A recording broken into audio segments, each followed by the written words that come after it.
Hi folks, Chris Voss here from thechrisvossshow.com, The Chris Voss Show. Coming to you here live on another podcast, so be sure to give us a like, subscribe to us on YouTube, all that good stuff. I am joined today with the infamous Chris Heuer. Am I pronouncing that last name correctly, Chris? Yeah, except the connect is correct. Everything was great. All right, awesome. So, anyway, we're joined with Chris here. And Chris, what's the name of your company that you have?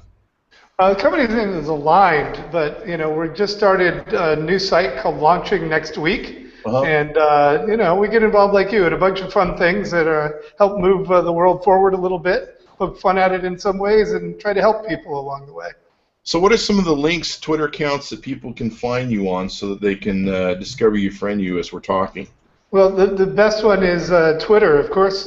Twitter, Chris Heuer, ChrisHeuer. Yeah, I always say all intelligent people are named Chris. So I agree with that, sir. I very much do. I agree with that. In fact, there's even this other Chris I know from Boston, Chris Brogan. He's a pretty smart guy. Sometimes. I like Chris Brogan. Chris Brogan's a really nice guy, and he writes wonderful books, and he's always been a really nice guy to me. And then, just so you know, we're also broadcasting this on Meerkat. Oh man, you're a little meerkat in the forest, huh?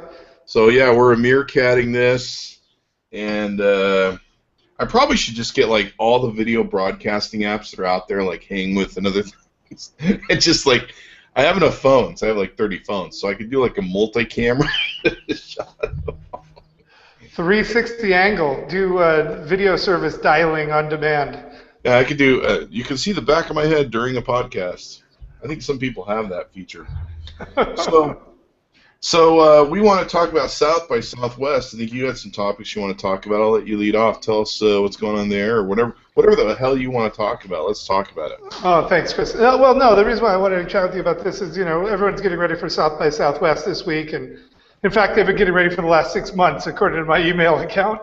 But certainly the party invites have sparked up, and everyone's always talking about what's the big thing that's going to break out at South by Southwest, and back in 2007 when Twitter broke out, it really, made it an ultra event to go ahead and break out of.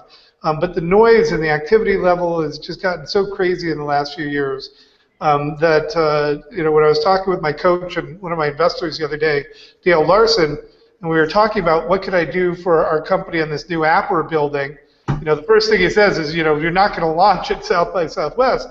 He goes, in fact, your timing might be just right, because launching after South by Southwest is the new launching at South by Southwest.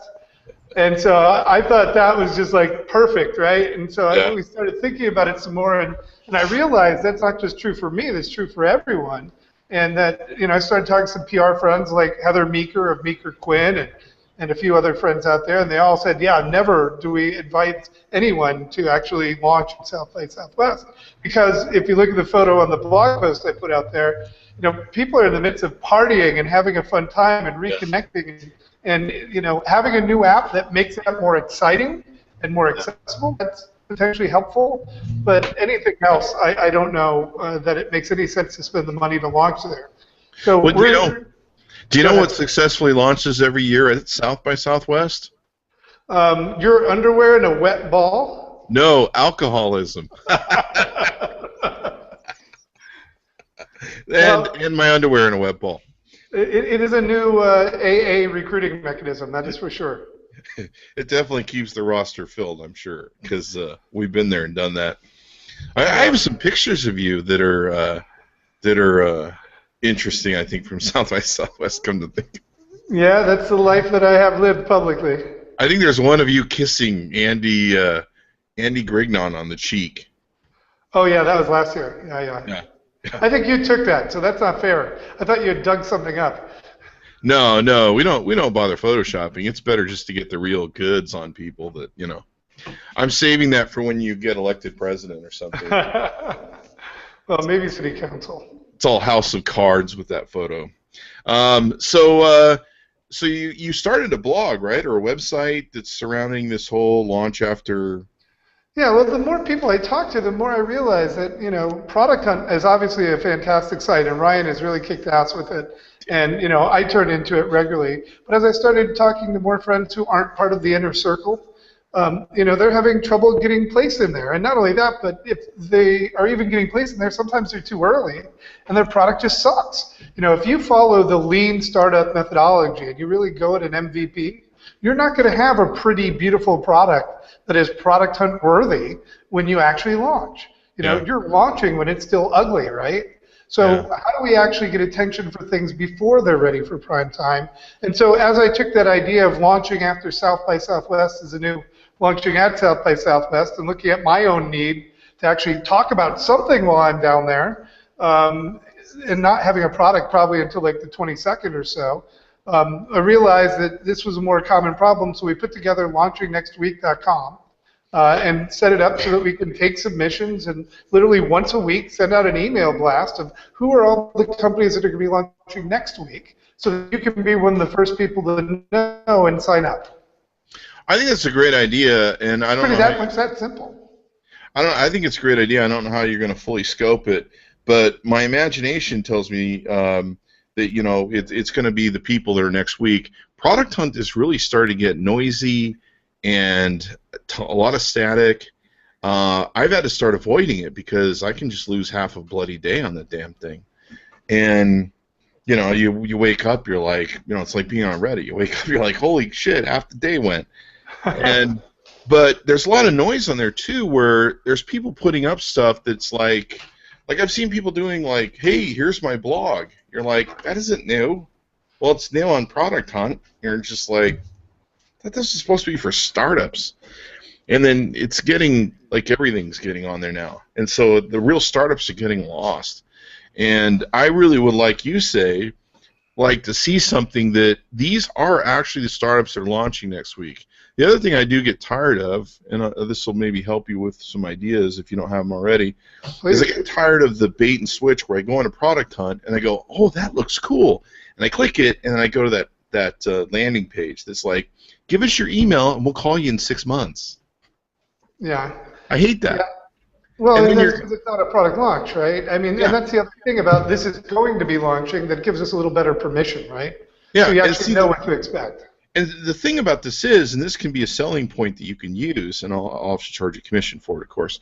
But but the problem that I have is I sign up for all these early launch things, these landing pages, and then 6 months later, when you send me an email going, hey, we just launched that product, I'm like, I don't know who the fuck you guys are. Fuck you. And I'll like be like, nah, go and unsubscribe.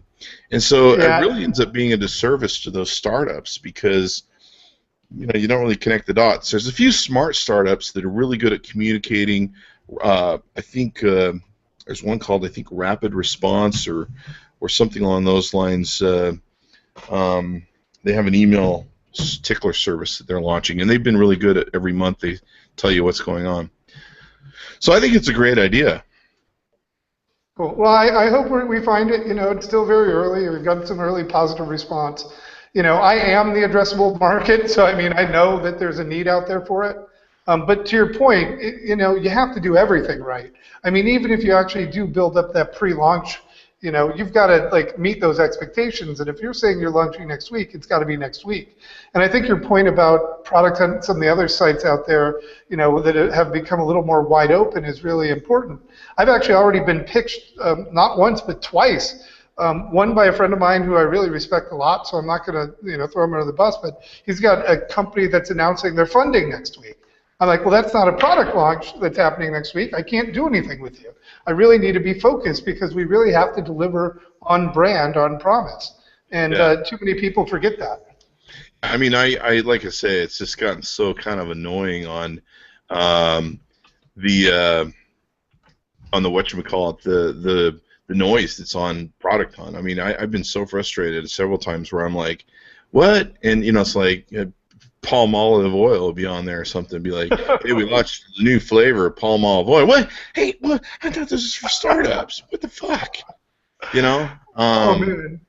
So I'm not going to be able to get free products and free beers like when they launch a new beer now? I was hoping I'd get free beers. And I guess they're getting good at categories. They keep getting these emails now from them about this is the camera categories.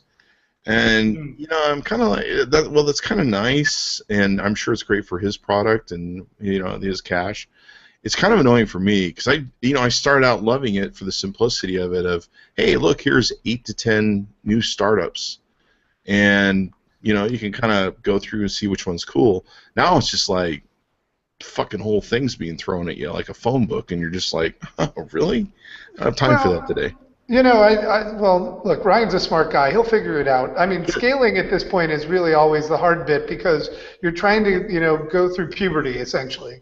And, you know, puberty is never really pretty for anyone. So it's a difficult time, and we all have to grit and bear it. And I think a lot of people are going to stick it out, but there are going to be some people as we scale, you know, as I scale, as any business scales, that aren't going to be fitting as the company or product matures.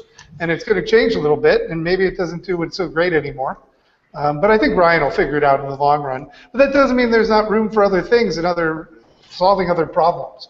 And that's really what I'm trying to do. I think someone should tweet that out. Chris Heuer just said that puberty is not pretty for anyone. Oh, thanks, man. I'm sure somebody will. You sound like you might have been scarred from your puberty a long time ago. Was there any scars there? Well, there might be one like right in here if you look really close. But that because it was a really nasty mountain of a whitehead that I popped, right? So. Oh yeah, I had a friend who went through puberty pretty harshly. He, I think when he was 12, he was jumping a barbed wire fence and tore something that had to be surgically re-sewn back up. So that wasn't. I think he had bigger balls after that, though. Not sure what that means. Bigger capacity. So we're talking about a few different things. I have a few complaints about South by. Let's hear it. And you know, I think one of your other things we were talking about was some of your complaints about how it might have. I can't remember the terminology that you used, but it basically has jumped the shark when it comes to too many people just getting drunk and puking. Yeah, that's a big problem. You know, I mean, look, for a lot of people, as you know, the tech industry skews a lot younger overall, particularly at events like this. I actually was very unsurprised, but somewhat excited to see that when I went into the SBI social site, that they put together that the #1 tag of user profiles was social media. Because for a long time they were saying that they're not a social media conference, but it seems that you know, it's populated by all the social media guys, right, and women as well. So it really is a big part of it. But going back to the original point, you know, a lot of people don't get to go to conferences when they're younger. So you know, you tend to have a little over drinking and over exuberant like time. And you know, also there's just so much food and drink being thrown at us for free from brands and you know, friends having parties and everything else. I'm literally triple booked from Thursday night through Tuesday afternoon. And I won't get to all of them, and which is why actually the best survival advice I ever got was from talking to Scott Beal at his Laughing Squid thing on the pre-South by Southwest Calm Before the Storm, which is wherever you go, be there. Don't be worried about what you're missing. Don't carry FOMO all week. Just be wherever you are. I guess that's interesting. I mean, we always seem to be chasing parties between you, me, Scoble, and everybody who's there. We're usually wandering around going, oh, we got to go over here. One thing that is interesting, though, like last year, there was a lot of parties that had a very limited time, and then they closed. Like we went over to Windows, and Windows opened up, and I think they were open for like, I don't know, just a couple hours, and then they shut down. And they're like, well, we only have this agreement with the fire department that we have to shut down now. And you're like, what was that? Yeah, so, there's a lot of restrictions there. And then there's the whole thing official, unofficial, right? I mean, yeah, which is really something. I don't know. Do you know the origin of all that, by the way, of where they started cracking down? From the fire marshals or from South by Southwest? In general, how South by started cracking down on the town. Yeah, I think they lost control of it, but for a long time there, they were cracking down on people, and if you use the term South by Southwest in your party invites on like Eventbrite and shit, they'd send you, I think, a cease and desist or something, or they worked out a thing where they're like, you know, if you maintain that they have to have a badge in your party. And I've been, well, I don't know about you, but I've been to parties where they're like, you have to have a badge to get in. They say on Eventbrite, and I still get in. No one gives a shit. But to me, the guys who run in South by Southwest they just seem like incredible fucking dicks. And I say that in the most subtle of ways. You know, we last year we got press passes. Me, Joel Comm, a few other people got press passes. We never requested them. We get press passes everywhere we go, and there's never a question as to what we do or what we do with them. And so we got a press pass for South by Southwest, and I want to take pictures. And they told me, you know, you have to have a camera pass on top of your press pass. So I got a press pass on my chest, but then I have to have a camera pass. And I'm like, okay, so I'm like playing along. I'm like, okay, whatever you want to do. And so I go get my press pass. They go, you got to go over there and get your camera pass. So I'm like, okay. So I go over there, and they have this stupid fucking placard they want to put on. It's about the size of this, and they attached it with one of those hard freaking plastic zip ties to my fucking camera, and it's blocking the grip on the left side. Yeah. Like I have this card cutting into my hand from the plastic thing. I'm like, are you kidding me? They're like, yep, that's what you have to do. Otherwise, you know, we can confiscate your camera if we find you take pictures on the site. I'm like, what? This is some bullshit.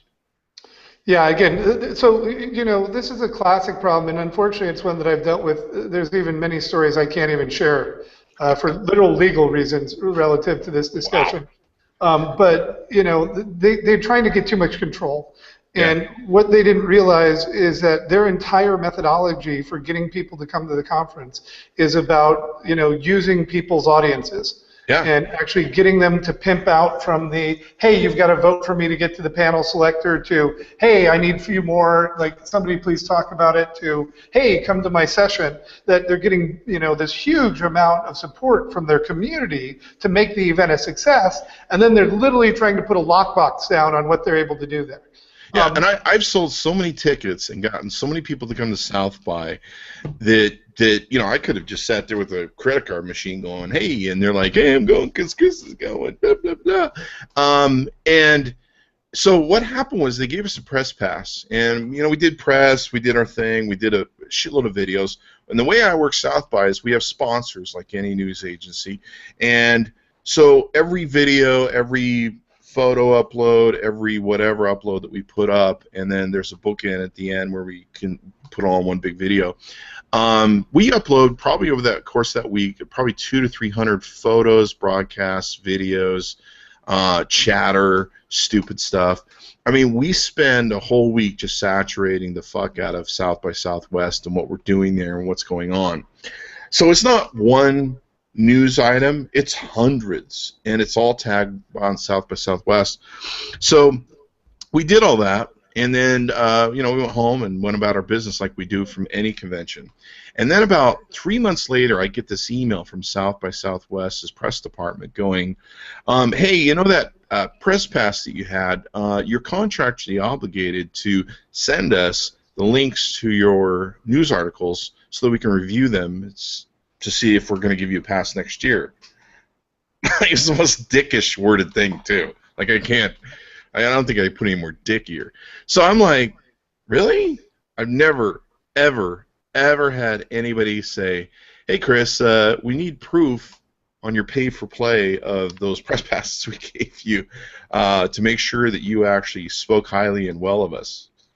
Well, when they're overcrowding every room, they want to make sure that they're optimizing the yield when they're pushing 120% capacity. So, yeah. And so I sent them the links, and they wrote us, and they said, no, I'm sorry, we're going to have to deny you for 215. Was there anything else you wrote about? Because what you did just wasn't good enough. I'm like, honey, companies pay me tens of thousands of dollars to promote them and advertise and work with them. And you're telling me that my shit wasn't good enough? Are you kidding me? Yeah, well, I heard some rumors that there might be some changes afoot in the organization. I would hope so. They need to fire the front girls, that's for sure. So I raised some hell. I raised some hell on social media and brought her into it, and she walked right in with her foot, and she came in, me and Scoble and Joel Comm. And Joel Comm had written this beautiful blog piece, just like, that was the shit. It was way better than mine. And they still denied him. And I'm like, well, holy shit. Even if I wrote, something really professional and super nice like Joel did, and he's still getting turned down, what the fuck is going on? So she wrote this, we were talking about social media, and we were kind of like, what the fuck? Fuck Southwest. And she came on, and she says, well, you have to understand, there was South by Southwest, all social media people that come are the same. We don't treat anyone special. All social media people are the same. We just kind of went, do you fucking people have any fucking clue who the fuck you're talking to? Well, unfortunately, they don't, which is kind of funny. But then at the same time, I remember in 2009, when I was still getting a badge back in the day when I was speaking there, that one of the people who was running the front line actually knew me and was a member of Social Media Club and totally hooked me up. So It still comes down to the relationships versus going into a bar you've never been in before and having to convince the bouncer that you're worthy of getting in. And unfortunately, I don't hold her in so much as it is the system and the regime of control that they've put in place, which, look, it's gotten out of hand. It's bigger than Austin can handle as a city. Yeah, and it totally is. They haven't done the right things to do quality control because they're all focused on making more money. Yeah, and they don't care either. I mean, we had people killed last year because they didn't have proper barricades. We almost got killed twice last year by drunk drivers who cut in front of us in that downtown area. Everyone's drunk. They should probably just shut down the whole downtown area around that thing. That or put more cops out. But the parking is horrendous. The city, it's completely outgrown that city. They have to move it to Vegas or something, or cut it back, or do something. But cutting it back would be the better option, right? I mean, make it smaller. Don't sell as many tickets. Put a cap on what you actually can make, and if you have to, use price elasticity to raise the main ticket prices and increase the sponsorships. Yeah, and the thing is, too, is a lot of my friends that live in Austin say that the people are just complete fucking dicks.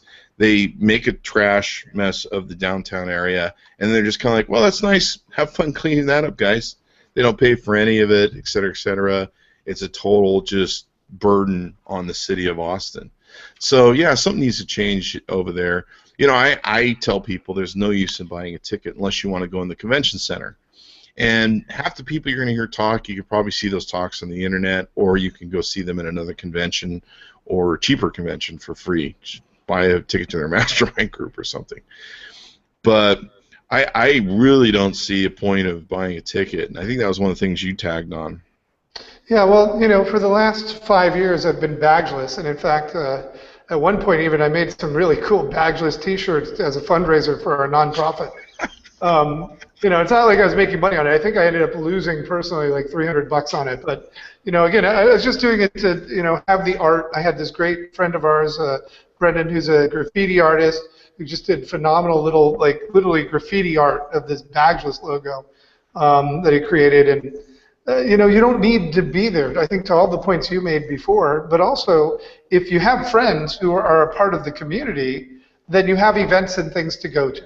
Yeah. So we had a co-working meetup, we had, there's a bar camp going on, there's a bunch of co-working spaces doing stuff, there's a bunch of other branded activity that is outside the realm, but literally in the contracts with South by Southwest, in order to host an event, you have to be an official sponsor, or they, literally mafia style block you out of venues, or they actually, literally come after you and shut you down. And then they actually, one of the funny things, because I've had legal discussions with them about some of these contractual issues, trying to actually give them money, but they wanted so much money I couldn't. But they actually think the letters SXSW are the equivalent of the Olympic rings. Oh, yeah. And they don't realize that those are letters, that's not a mark. and that for editorial purposes or talking about a time period or anything else, anyone's free to use those letters. Yeah. But literally, they come after you if you do. And if you take them to court, if you actually know the legal standing for it, they have no legal standing because it's not a mark. Yeah, all they can do is harass the shit out of you. I mean, I've had people that have had parties that are called, and we're at the event that we cannot name. Yeah, well, I say that when I was promoting stuff, when I was doing some Bagswicks meetups and what have you, we talked about that event in Austin in March. Right? Everyone knows what it is, though, so it's like, fuck it, I'd rather not even deal with them, right? The event that is not north by northeast. Pretty much. That is opposite of north by northeast. Well, a friend of ours, and I'm not going to bring up their name because they've settled finally, but they had an event with a similar name in terms of letters and a little X, and totally not, South by Southwest. It was something else entirely, but it had, letters in that format. And eventually, after fighting them with a couple of lawyers for a little while, they eventually got them to leave them alone. So you can win because half the time they're just using fear and power to scare people instead of actually using the good standing of the law. Well, I learned that years ago, coming up through being poor to being rich, how basically as a rich person what you do is you sue the shit out of people. You don't have to win in court. The attorneys win by charging shitloads of attorney's fees, and it's pretty much this is who can run out of money or afford attorney's fees faster or quicker. Yeah. So it's an evil process. The sad thing here, though, is that what they've built is like a wonderful thing. I mean, I go because I see all of my friends there. I connect with my friends from around the world. It's a one event where I know a lot of my friends from Europe come in, people from Australia and Canada and South America and Central America, and you get to connect with all these great people again, and the serendipity is phenomenal. And if they just had a little more heart in relative to how they actually operated and how they actually orchestrated the event, they would have so much love, and no one would have these sorts of conversations.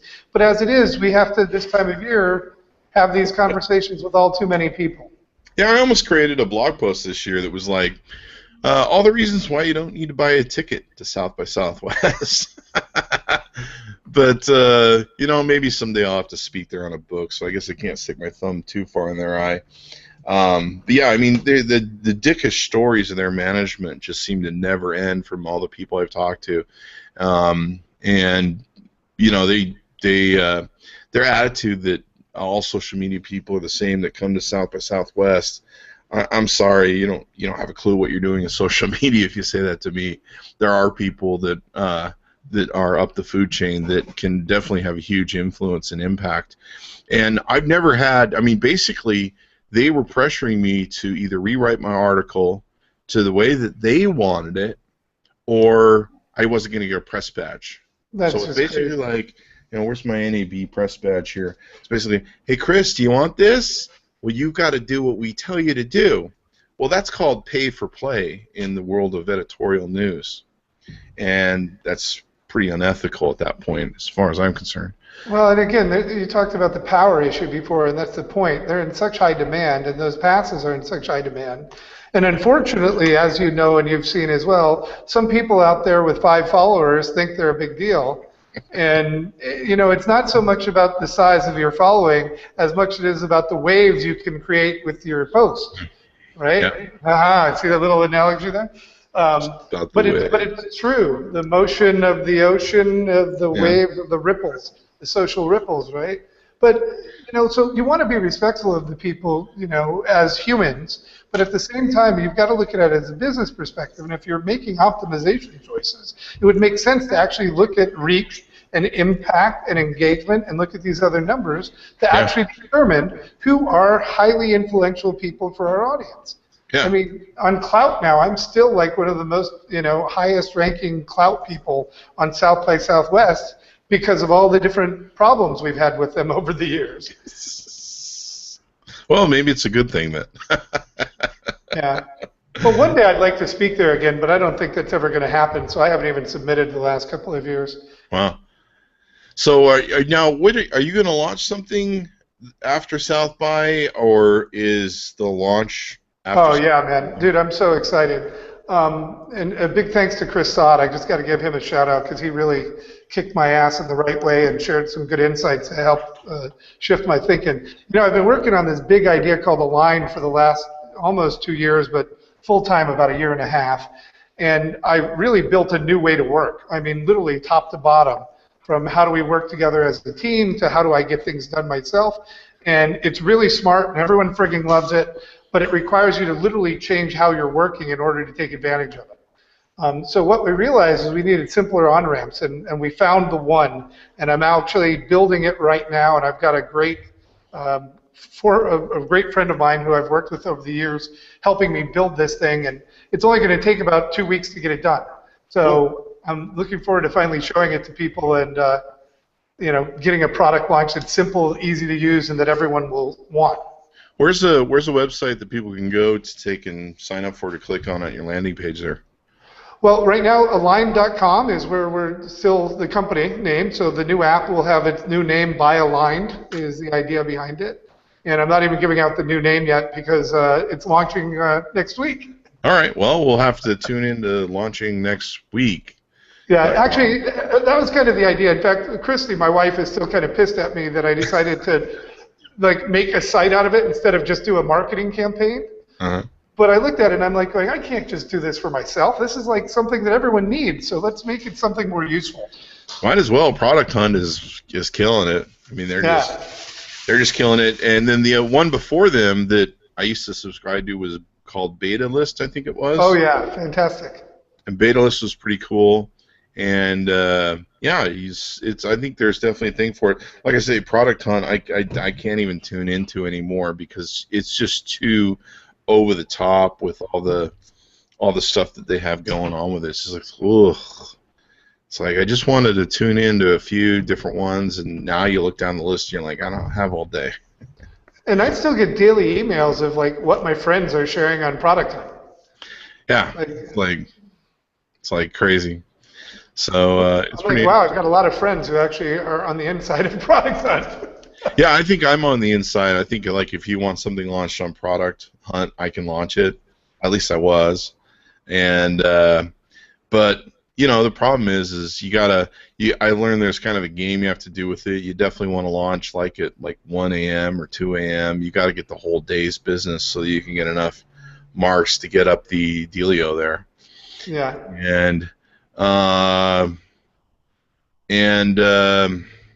So what are you going to be doing when you're not in Austin this week? That's actually what I was curious about. I'm actually going to be just gelling and getting ready for Dent. So I'm going to be Dent. I'm going to be at Dent, which is going to be pretty awesome. You can see that at dentthefuture.com. And I'll be hanging out with Chris Broback, or Steve Broback, yeah. Steve Broback. Sorry, my voice just went out. We all should be named Chris. He should be called Chris. He should just change his name. See, that's the thing. I think that John is so smart that, or not John, reading. Furrier should change his name too. John Furrier should become Chris Furrier. Absolutely. Bring me another bottle of vodka, please. I'm actually reading. John Farrar is he's trolling us right now in the comments. No, I'm actually going to be. Hopefully I'll be hanging with John, but we'll be at Dent the Future, and it's going to be really cool. Buick is there, GM, and I think American Express. Mm-hmm. And I'm really excited to go because I've never been to Dent before. It's a lot of fun. Robert Scoble will be there, my good friend. So it's kind of fun. Now, I really didn't want to go to South by since Robert wasn't going, but now I'll get to hang with Robert at Dent. Cool. Hey, are they doing another Southwest Nerdbird this year to fly out to Dent? I do not know. You may have to ask Steve Brobeck about that. Yeah, I really wanted to go. Timing-wise, it just doesn't work for me this year because I'm doing the South by thing, but it's a great lineup for sure that he's put together, and what I've heard from the last couple of conferences, I'd probably rather be there if I could make it. Yeah, the thing that I like and I enjoy, I really have started, maybe I'm getting old or unsociable, I don't know, but I've really started enjoying just more intimate times with my friends and smaller groups and smaller venues. I kind of like going to, South by once a year, CES, but man, you go hit those and it's just yeah. And I think I'm going to really enjoy Dent for the for the kind of enclave sort of environment that it has there in Sun Valley. It's not a big city. It's not a huge group of people. It's going to be some very smart VCs, some very smart people. I've been kind of likening this to, it might be the future Davos of America. So that might be fun and interesting. And it'll be great to hang out with Robert. I haven't seen Robert since he went under. I've talked to him, but I haven't seen him since he went under the radar for a couple months. But John Farrar loves how I dropped the F-bomb on South by Southwest. He's like, I love how real you are. Fuck South by Southwest, John. Fuck them. No. You know, what do Hey, I want to put another event on your radar. It's not actually an event as much as it is a getaway. We were very fortunate to go to the first digital detox camp, Grounded, which is the idea of going and disconnecting for the weekend and going to a summer camp for adults. And they've really grown this thing over the last couple of years. And the ones coming up this summer, Christy and I are looking at going again. And the idea is literally no digital cameras, no phones, no PDAs, if you even carry those, or tablets anymore. And just like literally color war, mess hall in the morning for breakfast together, bug juice, and then learning some other skills like archery or making signs. I actually learned how to roast coffee at the first one we went to. I had no idea how to do it. And they were showing us how to roast coffee on a camp stove. So, nice. Just a really great group that's Camp Grounded. I think it's campgrounded.com. But anyways, I'd look for that. And maybe we should get a big group of people to go to that over the summer. I've been trying to renegotiate or negotiate a special retreat, the special kind of convention retreat, where people can go to it, they can learn new skills and different values and things of that nature, and they can really be entertained. And still working with the company to make that work. It's called Spearmint Rhino Conference. I was just going to actually suggest that for you, that exact company. Yeah, and I'll of course head it, since whatever. Looks like diving right into that one, aren't you? Yeah, I mean, we're drunk at most of these things. We might as well have strippers. At least that's what I say. And of course, the wives are not invited. Well, hold on. No, you can bring male strippers too. What are you talking? The swinger wives are invited. No. Keep it balanced. You got to have male strippers and female strippers if you're gonna do it. No. That could be like in a whole other wing of something or other. Whatever. Maybe I'll just call it the Swinger Conference. I actually have a friend who owns a website, swingular.com, that caters to swingers. Well, I could probably get him to pay for it, actually, come to think of it. If I remember my history from HBO and the Real Sex episodes, I think they already have one of those. They probably do. Do you remember which episode it was? No, I'm just kidding. Kevin? So John Ferreira is giving you some plugs on here. He says, I've tried Chris Heuer's new startup Aligned, and I think he's on to something big. Oh, thank you, John. Yeah, it's something big. It's something too big, so we're trying to make it smaller and more manageable, which I think we've finally done. And he's changing the name, John, so you won't have any idea what the hell you're endorsing now. I'm keeping that company name. I love that name. I got to tell you, that's one thing over the years I've done that I wish I could do more of. I love naming. It's really trying to get the essence of what is. In fact, I'm going to give you a more serious story, but it's still a story, I think. I had a chance to go on a vision quest in the desert outside of the Tehucan Mountains, right out in the Owl's Head, out in the Mojave. Yeah. And met an Indian chief there, literally like the head of his tribe. And what he said to us has struck with me so deeply that I still remember not only the moment, but I tell this story, that the greatest power in the world lies in the true naming of things. Right? That if you can create the name for something, an experience, an object, or something that actually represents its soul, its spirit, that is so universally understood, that is really wherein you can connect with the greatest number of people and make the greatest amount of impact. Unfortunately, that's what political consultants do when they do greenwashing and some of those other terms, where they use the language that way.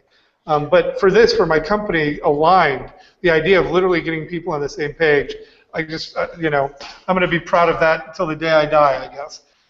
Cool. Yeah, I mean, it works for books when it comes to naming stuff that is inherent in soul. Probably also explains why people call me asshole. That's actually why they call you tight asshole, is why they call it. Tight asshole. I had somebody I had somebody, it was an employee one time that we fired, and they called me. They go, "You're a jerk," and I go, "Really? That's really offensive. I mean, you couldn't go with fuck you or asshole or fucktard or shithead or motherfucker. You really just jerk. That's it. You're offending me by the lack of real commitment you're not giving to really calling me a jerk." So they weren't sure how to take that. Yeah, and that's probably why you don't have as many employees now, yes? You're not going to have those non-creative people. I don't want non-creative people around me. Yeah. So John's we should have John, you and I on together sometime. And in a drunken I'm a big fan. I use Nimble for everything that I'm doing now to reach out and raise money, to do press contacts and the whole works. It's really done a long way. You know what's really funny? I don't know if anybody's ever done this, but have you ever seen the YouTube gal? She has a show called My Drunk Kitchen. No. And it's really funny. What it is she does a YouTube show called My Drunk Kitchen, and she says, "I'm going to make like a plate of like lasagna. Like I'm going to make lasagna. Like every show is a different food." And she's in a kitchen, and she starts drinking. And over the course of the show, she pretty much gets shit-faced, and it just becomes a debacle. But that's the funny part of it. So I was just thinking, maybe we could get 3 or 4 of us in a show in a podcast, where we all get fucking shit-faced over the course of the show. And by the end, it's just like we're just... Actually, I've got a format in that spirit for you, but we can combine it with wine tasting, or beer tasting, as it were, and we could call it 3 bottles of wine. And you have 3 people on the show. Everyone has the same bottle of wine, and you can talk bullshit about how velvety, black tannin, leather, smoky it tastes as you go, and just bullshit as you get drunk.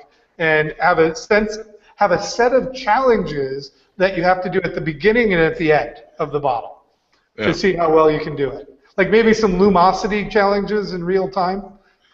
Or one time I went to a party event, and we, for a company, I probably shouldn't name because they probably wouldn't like it, but we went to this party event, and we'd all gotten a hold of these breathalyzers in these backtracks, and the party became us seeing how drunk we could get and what the testing ratios were of these things. And so that might be one of the features of that show. We could get the... we get everybody drunk. Back blowing at the end. I had to finally go in and do some blood work for my doctor yesterday, and I was telling her I've lost all this weight and I'm feeling healthy, and I'm like, I don't drink really all that much. In fact, we've cut it out. I'm not binging anymore or anything. But I was out on the boat the other day, and I had 3 or 4 glasses of wine and a couple of beers. And, that was over about 7-8 hours. So, like 6-7 drinks, that's not a big deal. She's like, technically, Chris, that's binging. And I thought you weren't going to be binging. I'm like, wait a second. That's not binging. Let me tell you about binging. Let me tell you what binging is, honey. 6 or 7 an hour. Now, that's binging. Yeah. And that's no good for you. That's where you wake up the next morning and you go, that full vodka bottle is empty? And it's a 1.75 million. And you're like, so that's why my liver has escaped my body. Yeah, I had gotten close to some of that feeling in my stomach and what have you, and don't do that anymore. That's tough, man. Actually, at 30, it really did start going off, right? I don't know about what age for you, but at 30, I stopped drinking as hard. Every now and then I'd still go out and we'd have a big party day or night. But now at 45, forget about it. It's really rough. Yeah, I'm 47 now, and I just can't drink. I can kind of tie one on a little bit, have three vodka drinks, half a bottle of vodka. But I got to take a lot of vitamin B, vitamin C. I got to take my vitamins. I got to take my potassium. I got to take all this stuff to make sure the next morning I don't wake up with a hangover. Yeah, and what's really important on it is drinking that glass of water in between. Yeah. I found that if I actually do drink water together with the alcohol, not only does it space out the timing, but I just don't feel as bad, whether you have 1 glass or 4. Yeah, it's just nuts. And I used to be able to drink a lot more than that and never be hungover. But yeah, it's gotten pretty awful, and I can only do it like maybe once or twice a week. It's like I can't do 2 nights in a row of drinking. I just can't deal with it. But there you go. Yeah, well, it's funny. I was talking to somebody about going to Austin this week here in the office, and they're like, "So you're just gonna get shit-faced every night, right?" And I'm like, "Actually, no. I'm there for work. I got stuff to promote, and I'm not drinking. I'm getting healthy. I'm losing weight." Like, yeah. I'm like, "Well, okay, a bottle of wine, I'll have a glass." And she's like, "Yeah," and I'm like, "Okay, if somebody opens a little bit just to sample." She's like, "Man, you're on that slippery slope already, and you're not even there." But yeah, I'm going to try to keep it higher, right? Yeah, the nice thing about South by though is you do a lot of walking, so you burn a lot of alcohol out of your system. You sweat a lot of it out. So you do a lot of walking. I mean, we've spent some nights walking from one end of the damn town to the other, and so it's pretty crazy. So any more? I've got a bike. I don't know if you saw this, but Sysomos was offering up a bike to people who wanted to ride it around. So I've got a little foldable Sysomos bike that I'm going to be riding around and getting across town in. So stoked for that. Make sure you wear a helmet. Yeah, the helmet and a lock. So it's totally all set up. Nice. I want to see you riding around this fold-up bike. This might be interesting. How big is this bike? It's like the normal ones you'd see on the street in San Francisco. Oh. It is, it's not like a trike, but it's a fold-up one. When you say fold-up bike, I get this impression that it's kind of smaller. Oh, well, it can fold up into a suitcase, but the main fold is just folding it in half so you can lock it up easily. Yeah, nice. But a couple of years ago when we were doing the social media clubhouse, I think that's one of the places where we actually met at one of those. Yeah. But we were staying at the house on the east side of the 35, just over by the gas station and the Arby's or Wendy's over there. Yeah. So we ended up going down to the junkyard and bought a bike for $15. Yeah. And I was literally using that to go back and forth to the convention center for the whole week. So there's lots of alternatives to getting around. I like how we were so drunk at whatever party that was. We really don't remember when we met. Yeah. No. Dude, that's late night, man. Late night. Come on. There was one night when we did our Pool 2.0 party, and we had a pool tournament for charity that we were doing, like billiards in Buffalo Billiards before Mashable took over the Buffalo Billiards location. Yeah. Late that night, I was in the Italian pizza joint, I think on San Jacinto, at 3:45 in the morning. There was a disco party going on, and I don't even, there's a picture of it, which is how I know, but everyone was like, "Oh my God, what's Chris Heuer doing in here partying and drinking and eating pizza at 4 in the morning?" I'm like, because that's what you do at South by Southwest? Welcome to South by Southwest. What was the joke I had on that? Yeah, it's just a sheer debacle, and I think it's really hard to launch product. I mean, I think the only time I've seen somebody do really good with South by Southwest was the year 2 years ago that Rackspace pretty much rented Scoble that bar, and that's a great bar to have a great position on. And you couldn't get in unless you gave them your email, and I think joined their email list. Oh yeah, the one on at the Champions on the corner there at ACC. Yeah, that was actually great, and that was a great venue. It's interesting, though. It's launching at South by is the challenge, so you definitely have to wait till after, and that's why, I'm doing the launching next week thing.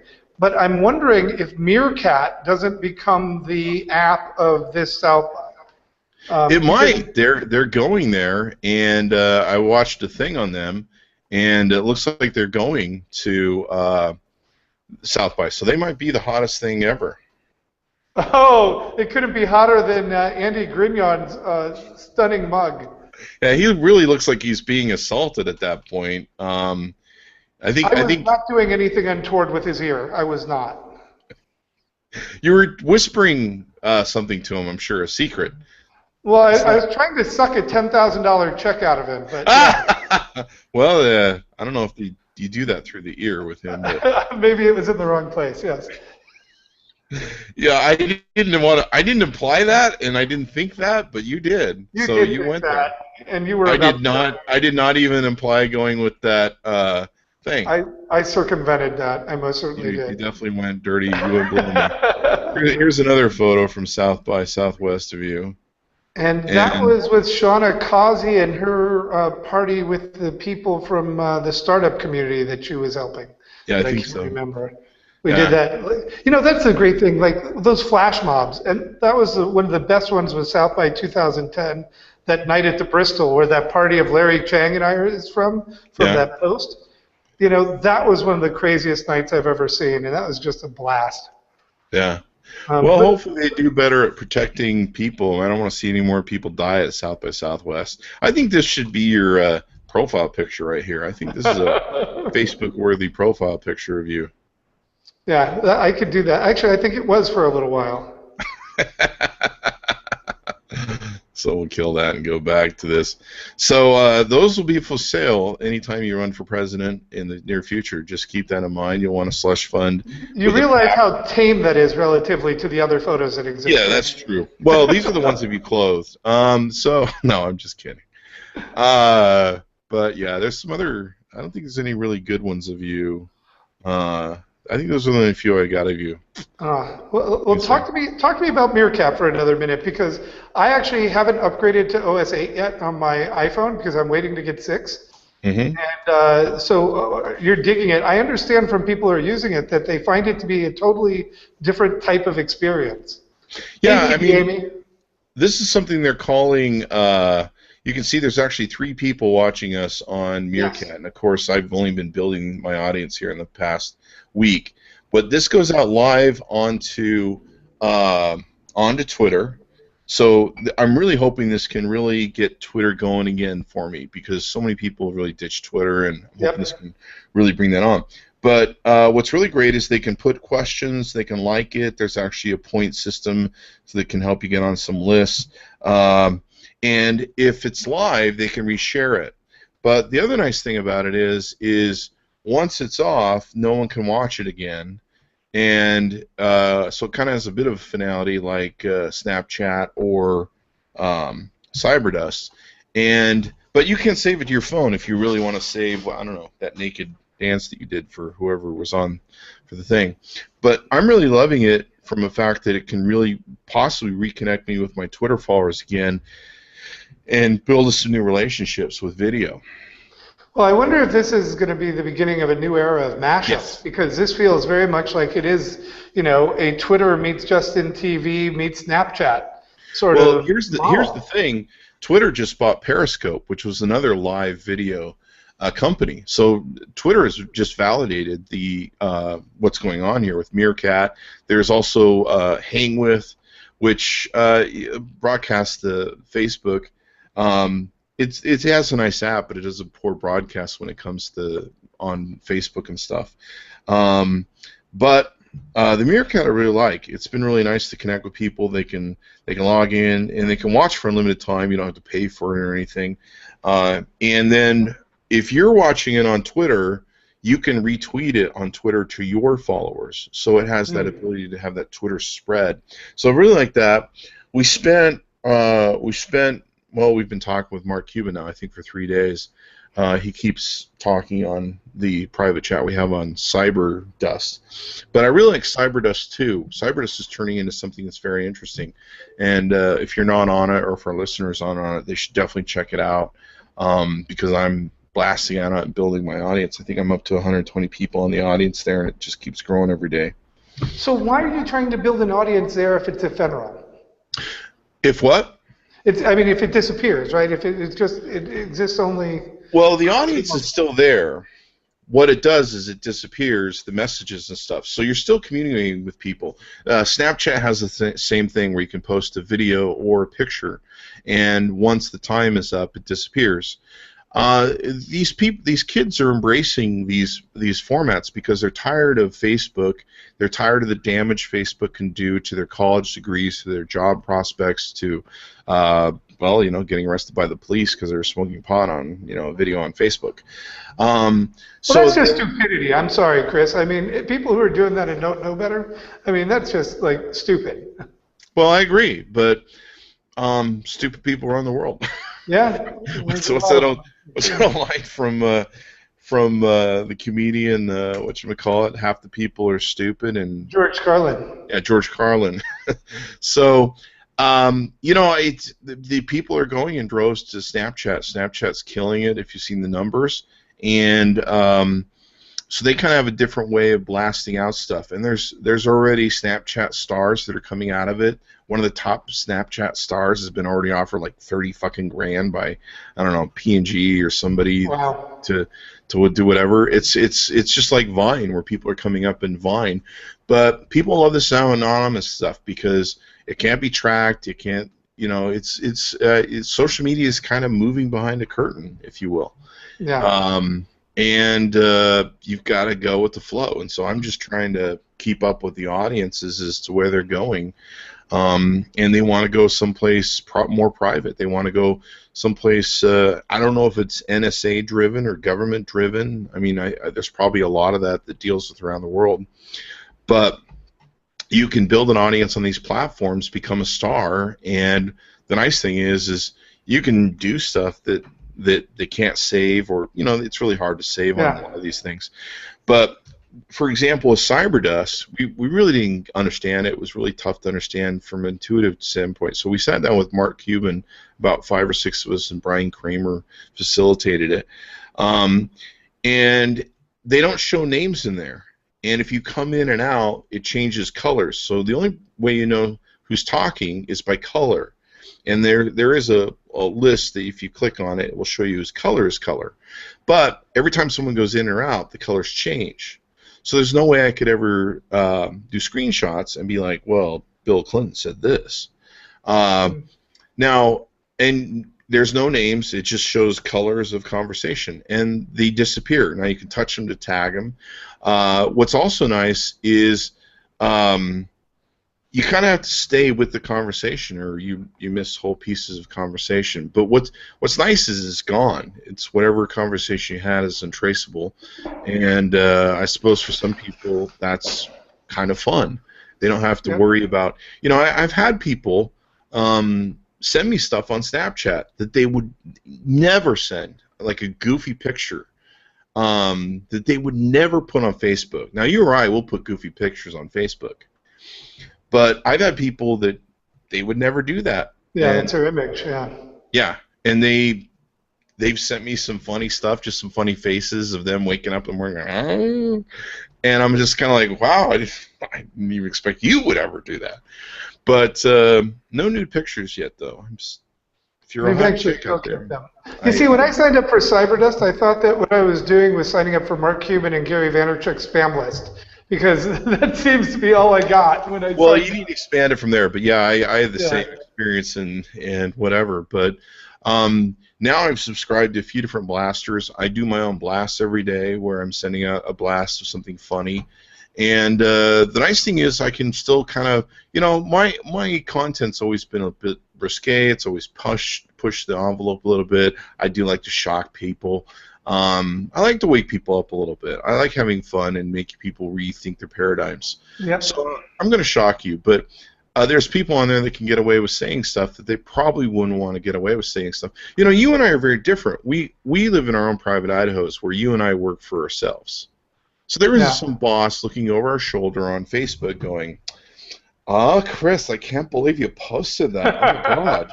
I didn't know you were politic, left, right, whatever, wing, middle, whatever, I didn't know that you were this, that, or the other in terms of your faith. Yeah, wearing a fucking mask all day. I can't imagine living like that. I have in the past, and it's not for me. And there are people that are out there that have this. I mean, I was reading, I think Chicago, Illinois or something. Chicago, Illinois enacted that if you go to elementary school, or if you go to school there, that if the principal asks for your password on Facebook, or you have to give it to him, or that you can expel you. Yeah, there's a lot of crazy rules going into the schools, unfortunately. We Yeah. actually did a tour with Chevy a couple of years ago on social media and family, and brought up a bunch of mommy and daddy bloggers talking about some of their experiences with their kids in school, and the boundaries of Facebook and sharing and broadly. And families have been ripped apart simply by one parent deciding that they thought it was okay to post a picture of their child to Facebook, and the in-laws didn't. Yeah. And they're literally at each other's throats about this. Like, how could you endanger our grandson like that by posting a photo of him? It's like, wow, you are just living in way too much fear. But, this is their beliefs, and you have to find that balance to respect every individual's belief, no matter how stupid it is, Yeah. without being totally disrespectful and like derogatory to them. Well, it's interesting. This law they passed where if your principal suspects you of bullying, so they're trying to combat bullying, and they're saying that if you've been accused of bullying, they get your passwords so that they can acquire the proof that you were bullying or clear your name. But that's kind of like it's a double jeopardy sort of position in terms of the law. No Fifth Amendment rights in that school, huh? Let me search your house, Chris, so we can make sure you didn't commit a crime. Yeah. No, that's not cool. Yeah, not cool. Well, unfortunately, it's an unintended consequences thing, right? Yeah. That happens in app design too. I mean, I was thinking when you were talking before about Meerkat and Snapchat and some of the other things, and when I've looked at messaging, you have to think about what makes it easier for the reader versus easier for the producer, right? Mm-hmm. Like one of the things I really loved, do you remember back in the days of Utters? UTTERZ, in the first early, you could call up a phone number and it would turn it into a podcast, right? So I literally, one time, I actually had my phone, and I'm interviewing Guy Kawasaki using my phone as a microphone, and then I hung up, and it showed up on my blog like 5 minutes later as a podcast. Nice. And that was awesome, but what it is that was really easy for me, not necessarily easy for somebody to actually listen to or access the content. And that's where, having good short summaries, and, I see a lot more news sites starting with the 3 bullet points at the beginning of the story, right, instead of actually giving you the full long story of the pyramid. So you have to actually think about those dynamics as well. What's easiest for both people, the creator and the consumer? We should talk more about this on another podcast. Let's wrap up this podcast. Oh, wow, man, it's 5 o'clock already. Holy cow. Yeah. I mean, dude, I'd love to talk to you forever, but we'll cut it into pieces and make it topical. But so what we learned today is the only product that really launches at South by Southwest is alcoholism. And Chris Heuer has a new program he's working on called Launching Next Week. .com, it. And his allied.com. Spell that again for me. ALYND.com. So check that out. And then, of course, see Chris Heuer on Twitter at Chris Heuer. Chris Heuer. Heuer. You could have left one of those E's out of there. You didn't have to go with both most E's. people do that for me, so we're okay. Do you know how many times when I type your name, I have to go Chris and then E. I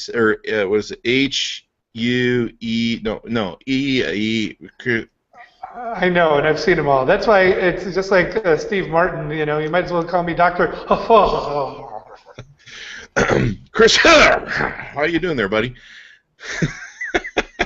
That's it, man. You got it. It's a lot better after a bottle of vodka. Chris Heuer, how's it going, buddy? So I will look forward to seeing you whenever I see you again. I guess the next convention and all that good stuff.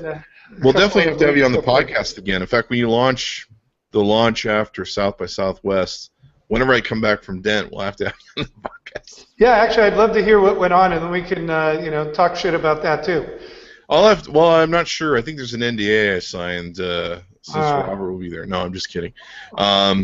So that it's going to be a lot of fun. It's going to be an awesome time, and I'm going to love it because it's more intimate than South by Southwest. Meanwhile, I'll be watching you, and I'll be living. Actually, that's what I'll be doing. I'll be living during South by Southwest vicariously through your South by Southwest drunken experience. Well, I'm going to see if I can upgrade my phone and get a Meerkat going while I'm there and start. Yeah, let's get a Meerkat for you. and then you can just wear it around your neck, and then we can always see what's going on. Hey, do they have a version for Windows phones yet? For Meerkat? Yeah. No, I think they really just barely launched. They don't have anything for Android. They barely have one for iPhone. You go to their website, and it looks like I made their website. It's just a big yellow screen, and it's like, here's our app. But a lot of people are really bragging on it. I mean, Mark Suster, who's a big VC here in LA, he wrote this big piece on it. I know that Gary Vee is on it. He's like in the top 10 list of people using it. I'm trying to get on the top 10 list of people using it. I have 6 people watching now. Wow. Wow, there you go. You're moving up. I'm moving up the list. I'm moving up the food chain. And I guess what happens too is when people comment on the Meerkat, you can see the comments on the bottom.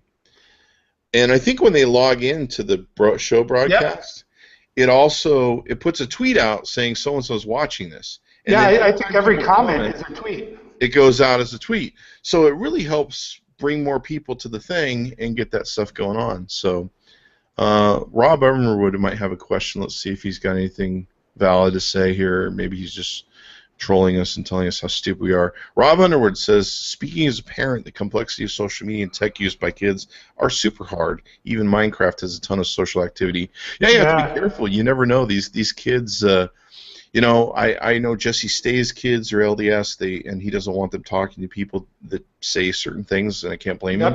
My brother is the same way. He's LDS, and he doesn't want swear words and other kids. And man, if you listen to some of these gamers, the way they talk, they got potty mouths worse than. Oh man, no worse than a podcaster, as it might be. Motherfucking podcasters. So he's South by Southwest, or at least I do. So anyway, we'll wrap this up. Be sure to check out Chris Voss on the interwebs. And they find me. It's all about links, man. You don't need to get it right. Heuer. You can say Heuer if you want. I said Chris Brewer, and now I've got that comedian stuck in my head. He does the AC/DC and the goats. Isn't it Chris? I hung out with him actually in Amsterdam one time. Yes. Oh, that must have been a party. Yeah, it was quite entertaining. So I'll look forward to you joining Meerkat and Cyberdust. Let's hook up on Cyberdust too. We'll have to. Nice. I'm on Chris Voss everywhere, so there we are. Likewise. All right, Chris, we'll do this again sometime and have you on, and love to talk to you more, buddy. Thanks so much, other Chris. Be careful, man, at South by. Don't get run over by cars. Watch them drunk drivers and crazy people. Lots of water. Yeah. All right, buddy. Take care, and give us a like. Subscribe to us on YouTube. We'll see you next time.